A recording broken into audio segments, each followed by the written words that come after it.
The general manager of the MMA explains the role of the entity in this Shanice Beckles report. After the recent flooding situation that resulted in a protest action by Region No. 5 residents, MMA General Manager Mr. Aubrey Charles, in an interview with this newscast, made transparent the roles and functions of the MMA. Mr. Charles said that the MMA is responsible for agricultural drainage and not residential drainage. He said, "The NDCs are responsible for the residential area, drainage within the residential area. MMA is responsible for the agricultural drainage. But time and again, the MMA would assist the NDCs in clearing a drain so as to enhance drainage in the various villages. Now, my experience is that once a machine from MMA goes into a village and assists with the clearing of the drains, thereafter persons look forward as if it is our responsibility to maintain the tertiary drains within the villages. But we don't have that responsibility. That is a responsibility of the NDC. Even right now as we speak, at some villages where we are doing work,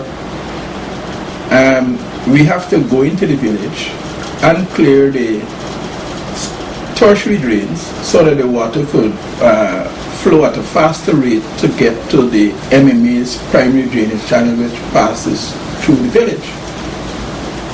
But we understand, and once we could help, we would help the NDCs.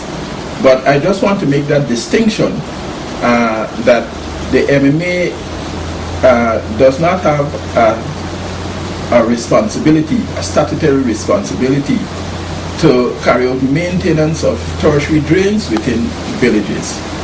He further went on to say, when the MMA scheme was completed in 1988, apart from the 3 drainage sluices which are located at Prophet, Trafalgar and the Edward, there was a pump station at Trafalgar with 4 fixed pumps. Now during the low tide, we drain by opening the sluice doors at the 3 sluices which I mentioned, Prophet, Trafalgar and the Edward. And during the tide lock period, the 4 pumps kicked in so as to continue to pump water from the area into the Atlantic Ocean. As far as I'm aware, 2 of those pumps were removed sometime, I think it would have been in the early 90s. I can't say where those pumps were removed and where they went to. I have no knowledge, because at that time when the pumps were removed, I think I was at the University of Guyana. But I'm aware that the pumps were removed. Now, we have 2 pumps there, 2 of the fixed pumps which remain. Both of them, they require repairs. The National Drainage and Irrigation Board is attending to that.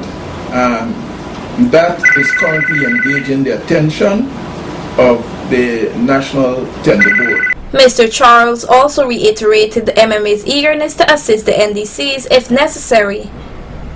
Shanice Beckles reporting for Channel 8 News.